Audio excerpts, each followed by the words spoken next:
Мачвам за неделя, отиваме към бразилската серия А. Страхотен двубой ни очаква между Палмерас и между Интернационал в Сао Пауло.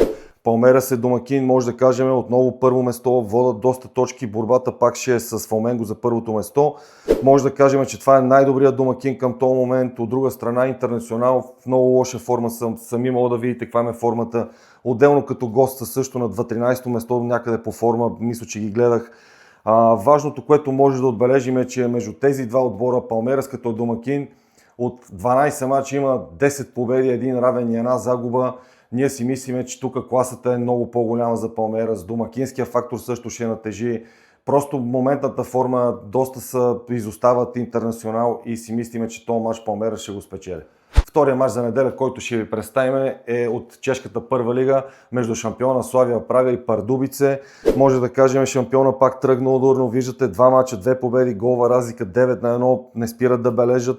От друга страна Пардубице, два мача, две загуби, виждате головата разлика каква е. Също важно да се отбележи, че между тези два отбора последните 6 мача като домакин Славия Прага 6 пъти им прави хендикап. Разликата просто е огромна, огромна бездна между тези два отбора. Тук очакваме отново Славия Прага да се развихри и да отбележи доста голове и нашето виждане е този мач Славия да го спечели с хендикап.